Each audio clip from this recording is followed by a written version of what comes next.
नमस्कार दोस्तों, कैसे हैं आप लोग। तो आज के इस वीडियो में हम जानने वाले हैं येस बैंक के बारे में। आगे क्या हो सकता है, क्या कुछ निकल कर आ रहा है, स्टॉक के अंदर तेजी आएगी, गिरावट आएगी, पूरा प्लान तैयार हो गया। पूरी इन्फॉर्मेशन लेकर आया हूँ आप लोगों के लिए। रिक्वेस्ट है वीडियो अच्छी लगे लाइक करें, और फर्स्ट टाइम विजिट कर रहे हैं तो जेन्युइन इन्फॉर्मेशन के लिए चैनल को सब्सक्राइब कर दे। कल के वीडियो में काफ़ी अच्छा आपका रिस्पॉन्स रहा था, अच्छे कॉमेंट्स भी निकल कर आए थे, उसके लिए तहे दिल से आप लोगों का धन्यवाद। चलिए आगे बढ़ते हैं, बात करते हैं क्या कुछ हो रहा है येस बैंक के अंदर। देखिए, कल जो गिरावट हुई थी, रेड वाली आप कैंडल देख सकते हैं, बहुत बड़ी गिरावट आप इसे नहीं कहेंगे। जिस तरह से यह रैली, इसने शानदार रैली, पिछले 4 दिनों में जो रैली दिखाई थी, एक दिन तो गिरावट की हो गई, लेकिन उससे पहले 3 दिनों तक बहुत ही शानदार रैली बनी। और उसके बाद यह जो प्रॉफिट बुकिंग हुई थी, और उसके पीछे बहुत बड़ा कोई एडवर्स सिचुएशन, एडवर्स न्यूज़ नहीं थी। कल के वीडियो में मैंने आप लोगों को पूरा क्लियर कट समझा दिया था कि यह कैसे ट्रिगर हुआ। उसके बाद थोड़ी पैनिक की स्थिति आई, उसके बाद 7 से 8% की प्रॉफिट बुकिंग हुई। और वह लाजमी भी है होना, इतनी बड़ी जो रैली आई थी, पिछले 2-2.5 साल से इतनी बड़ी रैली आई नहीं थी। तो जो लोग भी इसमें एंट्री लिए हुए थे, जो कुछ लोग 19-20-21 रुपये में भी एंट्री लिए होंगे, तो 1-2 रुपये का भी प्रॉफिट लेके सारे लोग, मैक्सिमम लोगों ने यही चाहा कि चलो यहाँ से निकल जाए। पता नहीं कितनी गिरावट हो सकती है, लेकिन एक चीज़ अच्छी आज यहाँ पर निकल कर आ रही है कि आज जो है वह स्टॉक के अंदर गिरावट नहीं है। वह यह चीज़ दर्शा रहा है कि यहाँ पर अलार्म क्यों बज रहा है भाई, हाँ,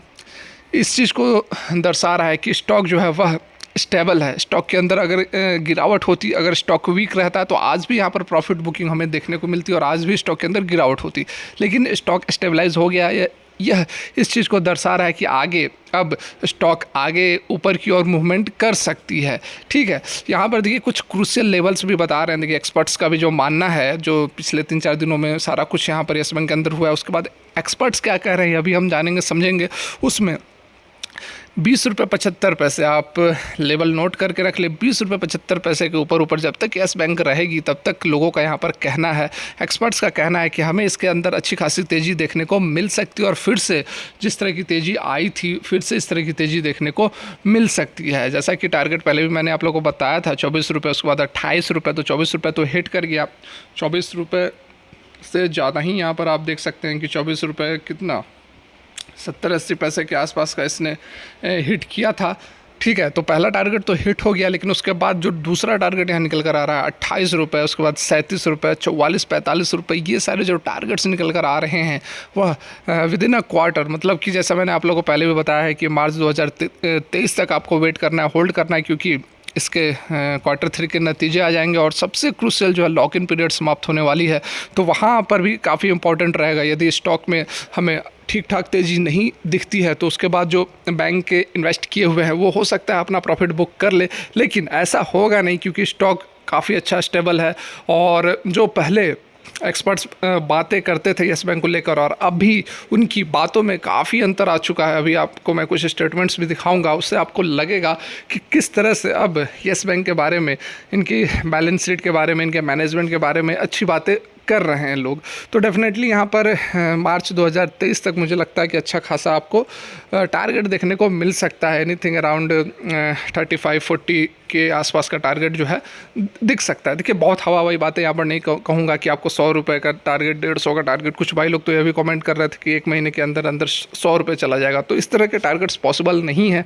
तेज़ी आ गई तो बिल्कुल हवा में नहीं उड़ना है, बिल्कुल आपको ज़मीन पकड़ कर चलना और रियलिटी पर बातें करनी है कि क्या कुछ हो सकता है, क्या कुछ पॉसिबिलिटी नज़र आती है। बात करते हैं, अब देखिए एक्सपर्ट्स क्या कह रहे हैं, उनके भी कुछ स्टेटमेंट, कुछ राय जान लेते हैं। यहाँ पर देखिए लाइव मिनट के ऊपर अभी करंट ही अपडेट निकल कर आ रही है, कोई पुरानी अपडेट बताता नहीं हूँ। तो देख सकते हैं प्रभुदास लीलाधर का यहाँ पर कहना है कि Yes Bank share need to sustain above 20.75 to maintain positive bias, मतलब 20.75 से ऊपर यहाँ पर रहना चाहिए। उसके साथ में Vaishali Parekh, vice president technical research at Prabhudas Liladhar, उनका कहना है कि येस बैंक जो है वह काफ़ी स्ट्रॉन्ग हमें इम्प्रूवमेंट देखने को मिल रहा है। आफ्टर लॉन्ग कंसोलिडेशन 12 से 17 रुपये के बीच में जो कंसोलिडेशन हुआ था, उसके बाद में काफ़ी स्ट्रॉन्ग मूवमेंट हमें यहाँ पर देखने को मिल रहा है। और उसके साथ में वॉल्यूम भी ज़बरदस्त यहाँ पर है, volume participation to strengthen the trend. The stock has moved from 17 level to 24.75 on Friday. ठीक है, और प्रॉफिट बुकिंग हुई उसके बाद 22 रुपये पर आ गई। तो देख सकते हैं कि एक्सपर्ट्स की जो भाषा है वह यहाँ पर बदलते हुए नज़र आ रही है।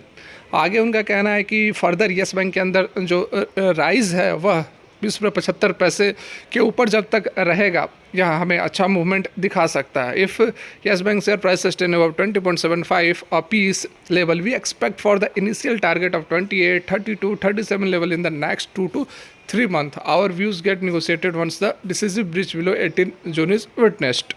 तो यहाँ पर क्लियर कट बातें बताई जा रही हैं। 3 महीने का समय इन लोगों का भी कहना है, 3 महीने का समय देना होगा आपको। उसके बाद 28, 32, 37 रुपये तक का टारगेट बताया जा रहा है। 3 महीने का समय काफ़ी क्रूशियल रहने वाला है, बिल्कुल आपको होल्ड करके रखना है येस बैंक को, क्योंकि 3 महीने के बाद इसके लॉक इन पीरियड समाप्त होने वाले हैं। तो अच्छा खासा मूवमेंट भी हो सकता है येस बैंक के अंदर, या अच्छा खासा मूवमेंट नहीं भी होगा तो फिर भी यहाँ से तो आपको ऊपर की ओर ही प्राइस जाता हुआ नज़र आएगा।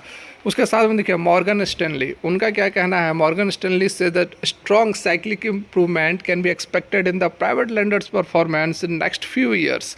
देखिए यहाँ पर अब क्या बातें हो रही है, काफ़ी इम्पॉर्टेंट, काफ़ी क्रूशियल है, जो कि आज से 6 महीने पहले येस बैंक के बारे में लोग कहते थे कि नहीं, येस बैंक का ये मार्जिन कम है, येस बैंक ओवर वैल्यूड है, और एक दो जो क्या ब्रोकर हाउस कहेंगे उनको, निर्मल बैंक, वो तो अभी नज़र नहीं आ रहे हैं। उनका टारगेट 10 रुपये का रहता है। वो आज से 2 से 2.5 साल के अंदर अंदर उन्होंने 3 से 4 बार इससे ज़्यादा ही बार टारगेट उन्होंने दे दिया है। 10 रुपीज़ का टारगेट अभी महीने 2 महीने पहले भी 10 रुपये का टारगेट निर्मल बैंक ने दिया था। तो देखिए वो तो अभी नज़र नहीं आ रहे हैं, है ना। अब यहाँ पर मॉर्गन स्टैनली का भी जो भाषा है वह भी बदलते हुए नज़र आ रही है। देख सकते हैं कि कहा जा रहा है कि आने वाले समय में येस बैंक का जो है साइक्लिक इंप्रूवमेंट हमें देखने को मिल सकता है। The brokerage is also experiencing strong return on equity, return on asset improvement helped by higher PPOP margin, lower credit cost as macro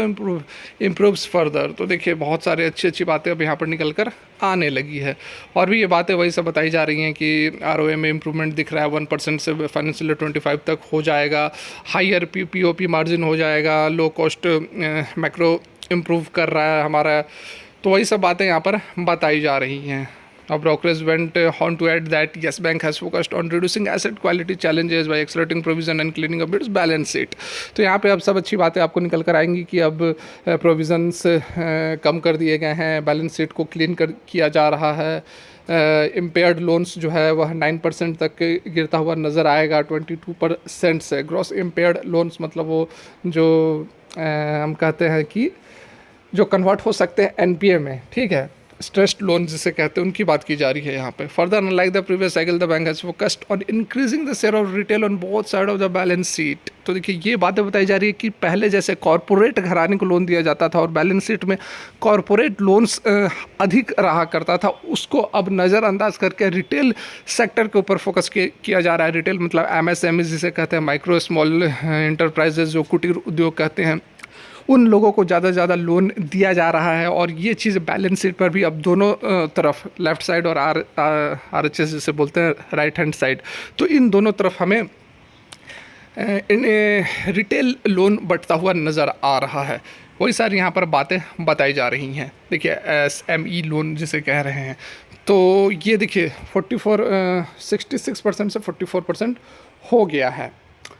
तो इसका भी बहुत बड़ा इम्पैक्ट होता है, क्योंकि यदि आप ज़्यादा से ज़्यादा कॉर्पोरेट घरानों को लोन बांटोगे तो वह डूबने की चांसेस होती है। क्योंकि येस बैंक इससे पहले जो बैंकरप्ट हुआ था तो वह कॉर्पोरेट घरानों के कारण ही हुआ था। मुकेश अंबानी, अनिल अंबानी, मुकेश अंबानी नहीं, अनिल अंबानी की बात कर लो आप, जी नेटवर्क की बात कर लो, एसएल ग्रुप की बात कर लो, जेट एयरवेज़ की बात कर लो, बहुत सारे लोग हैं जो कि उद्योगपति थे, वो भाग गए, कुछ भाग गए, कोई बैंकरप्ट हो गए, कोई कह रहे हैं हमारे पास पैसे नहीं हैं। तो उस चीज़ को बिल्कुल यहाँ पर सीरियस लिया जा रहा है और कॉर्पोरेट घरानों को बिल्कुल भी लोन नहीं बांटा जा रहा है, मिनिमम लोन बांटा जा रहा है। जो भी लोन बांटा जा रहा है वह लघु उद्योग, कुटीर उद्योगों को, मतलब कि छोटे छोटे जो लोग हैं छोटे छोटे जो बिजनेसेस चलाते हैं उनको दिया जा रहा है, क्योंकि वो लोग भागेंगे नहीं, यदि भागते हैं तो बैंक उनसे रिकवरी भी कर लेगी। तो इस कारण से फोकस किया जा रहा है कि ज़्यादा से ज़्यादा जो है MSMEs को लोन बांटा जा सके। ठीक है, तो यहाँ पर देखिए होप करता हूँ कि सारी बातें आप लोग को समझ में आ गई होंगी।